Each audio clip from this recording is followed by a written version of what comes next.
Espero que no le ofenda esta pregunta, pero ¿es usted un verdadero cristiano? ¿Está absolutamente seguro de su respuesta? Si es así, ¿cómo lo sabe? ¿Cómo define la Biblia a un cristiano? ¿Dice que hay algún requisito? Y si es así, ¿cuáles son? ¿Hay que hacer algo más que repetir la oración del pecador? Por favor, téngame paciencia mientras hago otra pregunta personal. ¿Es posible que a usted lo hayan engañado? ¿No dice la Biblia que Satanás ha engañado al mundo entero? Pero ¿cómo puede ser eso cuando la religión más grande del mundo profesa el cristianismo? ¿Y qué hay de la advertencia de Jesús de tener cuidado de no ser engañados? En el programa de hoy veremos según la Biblia qué es un verdadero cristiano. Acompáñenos, ya regreso para darle 4 señales de un verdadero cristiano y revelar la descripción del mejor versículo de lo que significa ser cristiano.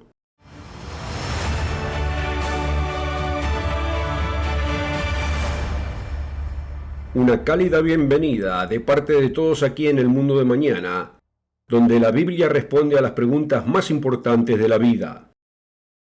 También le pedimos que no nos crea solo porque lo digamos, sino que crea lo que ve en su propia Biblia. Y por supuesto, este consejo aplica a los demás ministros también. Crea lo que usted lee en su propia Biblia. En el programa de hoy le daré 4 señales de un verdadero cristiano. Y también le revelaré la descripción del mejor versículo de lo que significa ser cristiano. Mucha gente se arrepiente de cosas que han hecho. Instintivamente saben que algunas cosas están mal. Además saben que son culpables de hacer el mal. Así que, ¿cómo deshace uno los errores que ha cometido? Algunos recurren a hacer buenas obras para borrar su pasado, siendo voluntarios a refugiados, alimentando a los pobres, o pasando a ser un guerrero en contra del cambio climático. Pero ¿eso los convierte en cristianos? Según ese estándar, ateos que cuidan enfermos podrían ser considerados cristianos. ¿Pero somos salvos por las buenas obras? Pablo explicó en Efesios 2, versículos 8 y 9, porque por gracia sois salvos por medio de la fe, y esto no de vosotros, pues es don de Dios, no por obras para que nadie se gloríe. Se requiere más que eso para ser cristiano. Pero ¿está Dios en contra de las buenas obras? Absolutamente no. Note el siguiente versículo. Porque somos hechura suya, creados en Cristo Jesús para buenas obras, las cuales Dios preparó de antemano para que anduviésemos en ellas. No, Dios espera buenas obras de aquellos que se salvan por medio de la fe. Otros piensan que pueden salvarse observando leyes rituales, como la vana repetición de oraciones memorizadas. Pero ¿qué dicen las Escrituras? Irrumpiendo en la trama, Pablo escribió en Gálatas 2, versículo 16, sabiendo que el hombre no es justificado por las obras de la ley, sino por la fe de Jesucristo. Nosotros también hemos creído en Jesucristo para ser justificados por la fe de Cristo, y no por las obras de la ley. Por cuanto por las obras de la ley nadie será justificado. Solo hay un nombre y una forma que podemos ser salvos, y ese nombre se explica en Hechos 4, comenzando en el versículo 10. Sea notorio a todos vosotros que en el nombre de Jesucristo, este hombre que fue sanado, está en vuestra presencia sano, y en ningún otro hay salvación, porque no hay otro nombre debajo del cielo dado a los hombres en que podamos ser salvos. La salvación solo viene a través de Jesucristo. Por lo tanto, la señal número 1 es: un verdadero cristiano reconoce a Jesús como su Salvador. Esto nos lleva a nuestra segunda señal de un verdadero cristiano. Señal número 2. Un verdadero cristiano guarda la ley de Dios. Un malentendido ocurre como resultado de no saber el significado de la justificación. Aunque la justificación es necesaria para la salvación, esta no significa salvación, sino significa que nuestros pecados pasados han sido perdonados. ¿Pero qué es el pecado? Desempolve su Biblia y búsquelo en 1 de Juan 3, versículo 4. Cualquiera que hace pecado traspasa también la ley, pues el pecado es transgresión de la ley. Reina Valera Antigua. Ahora volvamos al pasaje que cité anteriormente en la carta de Pablo a los Gálatas, un versículo que a menudo citan aquellos que enseñan que Cristo ya hizo todo por nosotros y que ya no hay que guardar la ley. Como con otros pasajes usados para abrogar la ley, este está fuera de contexto. Otra vez, Gálatas 2:16. De nuevo, el hombre no es justificado por las obras de la ley, sino por la fe de Jesucristo. Nosotros también hemos creído en Jesucristo para ser justificados por la fe de Cristo y no por las obras de la ley, por cuanto por las obras de la ley nadie será justificado. ¿Estaba Pablo defendiendo la abolición de la ley por la gracia? En ningún modo al leer los versículos que siguen. Y si buscando ser justificados en Cristo, también nosotros somos hallados pecadores, ¿es por eso Cristo ministro de pecado? En ninguna manera. Porque si las cosas que destruí, las mismas vuelvo a edificar, transgresor me hago, porque yo por la ley soy muerto para la ley, a fin de vivir para Dios. Un verdadero cristiano tiene fe en el sacrificio de Cristo para perdón de los pecados, y además reconoce que está obligado a dejar de pecar y a guardar la ley de Dios. Realmente, amigo, todo el concepto de acabar con la ley de Dios es ridículo. ¿Por qué alguien volvería a hacer las mismas obras por las que Cristo murió, pagando la pena en lugar nuestro?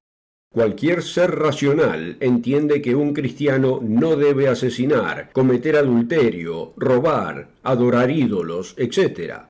Lo que pasa con los que están en contra de la ley es cuáles leyes, y tienen aversión a la próxima señal de un verdadero cristiano. Aquí está en la señal número 3. Un verdadero cristiano camina en los pasos de Jesús. ¿Cuántos cristianos creen hoy lo que Jesús enseñó y caminan como Él caminó? En otras palabras, vive como Él vivió.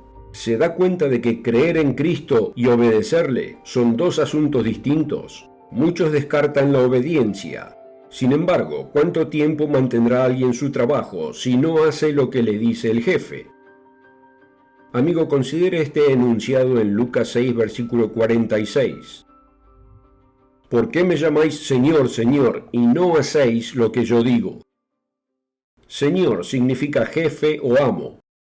La desconexión entre lo que Jesús instruye y lo que la gente hace se encuentra en Mateo 5, versículos 17 y 18. No penséis que he venido para abrogar la ley o los profetas. No he venido para abrogar, sino para cumplir. Porque de cierto os digo, que hasta que pasen el cielo y la tierra, ni una jota ni una tilde pasará de la ley, hasta que todo se haya cumplido. Luego Jesús pasó a mostrar con ejemplos cómo los 10 mandamientos son aún más vinculantes que antes. Después de explicar el espíritu de la ley contra el asesinato, dio este ejemplo con respecto al adulterio. Oísteis que fue dicho, no cometerás adulterio. Pero yo os digo que cualquiera que mira a una mujer para codiciarla, ya adulteró con ella en su corazón. Santiago, el hermano de Cristo, nos dice que no podemos quebrantar un mandamiento de los demás. Note a qué ley, a qué grupo de mandamientos se refiere en este contexto, porque cualquiera que guardare toda la ley, pero ofendiere en un punto, se hace culpable de todos. Porque el que dijo no cometerás adulterio, también ha dicho no matarás. Ahora bien, si no cometes adulterio pero matas, ya te has hecho transgresor de la ley.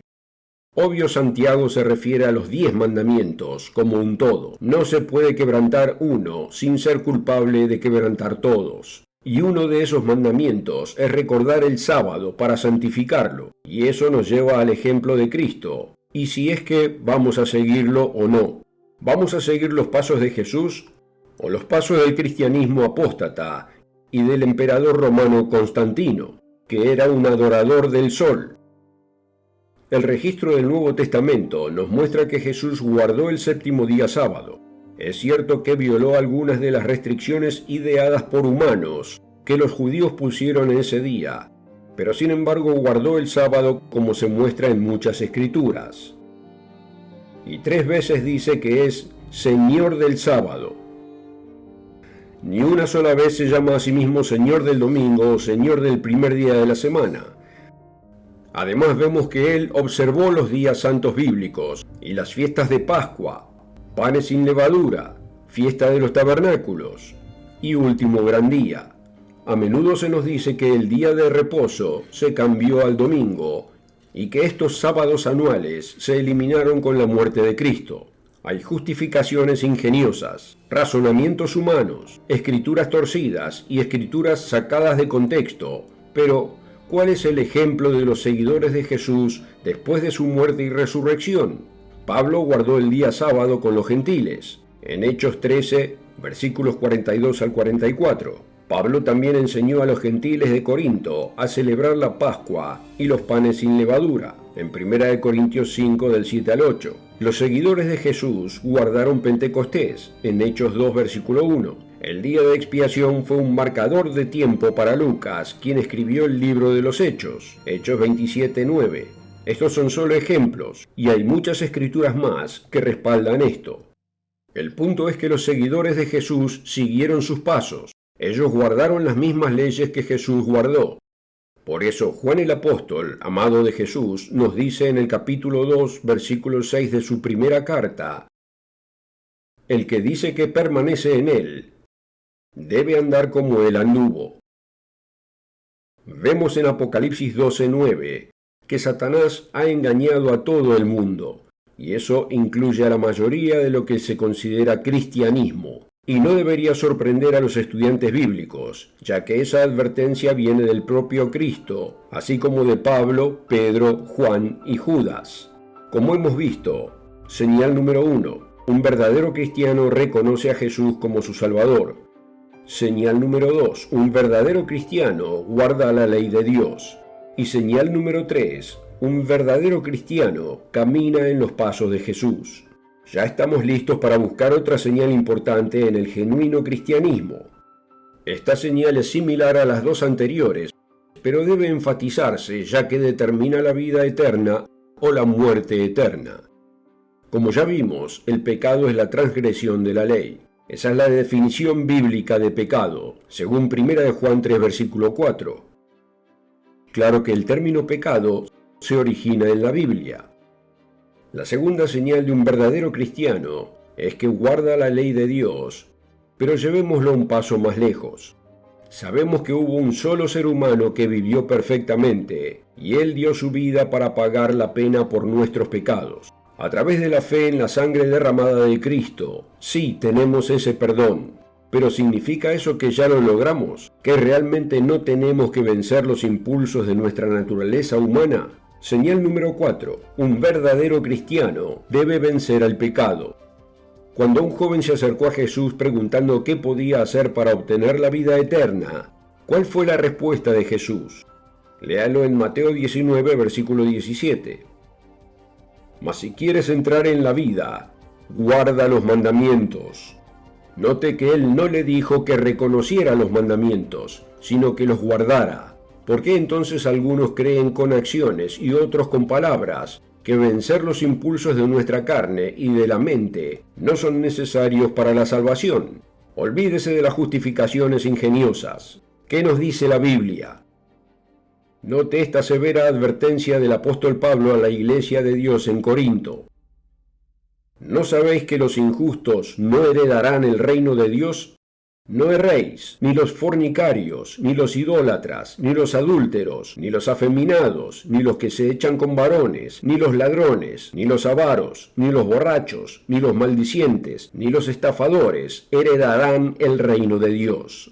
El siguiente versículo muestra que algunos en la audiencia de Pablo tenían esos problemas antes de llegar a la verdad. Y esto erais algunos, mas ya habéis sido lavados, ya habéis sido santificados, ya habéis sido justificados en el nombre del Señor Jesús. Fíjese que Pablo dice que tales eran algunos de ustedes, o sea, ya no estaban atrapados en esos comportamientos, eran vencedores. Note también que ellos fueron justificados, sus pecados pasados fueron perdonados a través de Jesucristo, fueron lavados por la sangre de Cristo, por lo tanto fueron santificados o apartados. Al final de la Biblia nos dice el pecado sin arrepentimiento lo mantendría a uno fuera del reino y lo condenaría a la segunda muerte. Estos no son pecados de debilidad ocasional, de los que uno se arrepiente sinceramente y los cubre la sangre de Cristo. Pero debemos, con la ayuda de Dios, vencer nuestra debilidad. Como dice Apocalipsis 21, comenzando en el versículo 6. Dice claramente, y me dijo: hecho está, yo soy el Alfa y la Omega, el que venciere heredará todas las cosas. Claramente, note que esto no es algo que podamos eliminar de la Biblia. Es el que venciere heredará todas las cosas, pero los cobardes e incrédulos, los abominables y homicidas, los fornicarios y hechiceros, los idólatras y todos los mentirosos, tendrán su parte en el lago que arde con fuego y azufre, que es la muerte segunda. Sí, el Alfa y la Omega, ese es Cristo de acuerdo a Apocalipsis 1, versículo 11. Y Él dice que debemos vencer el pecado si queremos entrar en su reino. Esto no es fácil, y no lo superamos de una sola vez. Pero ser cristiano es una senda de vida, de vencer y seguir los pasos de Jesús. Así que no inventemos excusas ingeniosas, razonamientos y argumentos en torno a la obediencia de la ley de Dios.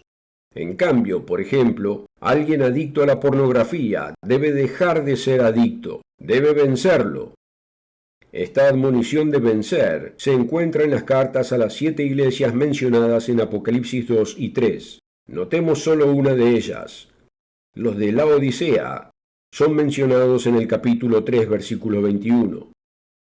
Al que venciere, le daré que se siente conmigo en mi trono, así como yo he vencido y me he sentado con mi Padre en su trono.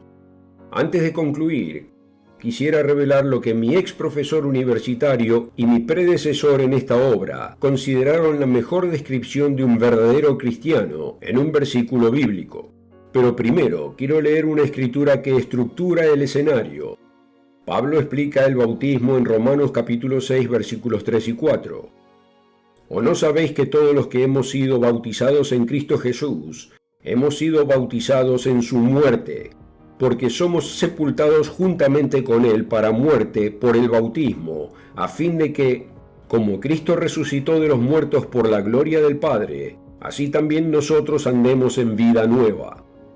Así es, el bautismo representa la muerte, nos muestra lo que Cristo hizo por nosotros y nos recuerda lo que debemos hacer en respuesta a su sacrificio. Dar muerte a nuestro viejo ser carnal, debemos morir en sentido figurado, ser enterrados en la tumba de agua y resucitar como una nueva persona. Aquí está ese versículo que define a un verdadero cristiano. Gálatas 2:20. Con Cristo estoy juntamente crucificado, y ya no vivo yo, mas vive Cristo en mí. Y lo que ahora vivo en la carne, lo vivo en la fe del Hijo de Dios, el cual me amó y se entregó a sí mismo por mí. Somos crucificados con Cristo en el bautismo. Eso es lo que representa. Sin embargo, vivimos, pero no es nuestro viejo pasado pecaminoso lo que sale del agua, sino Cristo viviendo en nosotros por el poder del Espíritu Santo, dado por la imposición de manos. Y es la fe de, no en, sino de el Hijo de Dios por lo que vivimos. Es Cristo viviendo en nosotros lo que nos hace un verdadero cristiano. Si este video le resultó útil y desea más información, asegúrese de obtener su copia gratis de la guía de estudio ¿Qué es un verdadero cristiano? Solo haga clic en el enlace de la descripción para ordenar, es así de fácil. Y dele me gusta y suscríbase al canal para ver más videos sobre diferentes temas bíblicos. Aquí en el Mundo de Mañana queremos ayudarle a entender este mundo a través de las páginas de la Biblia. Gracias por seguirnos, nos vemos la próxima.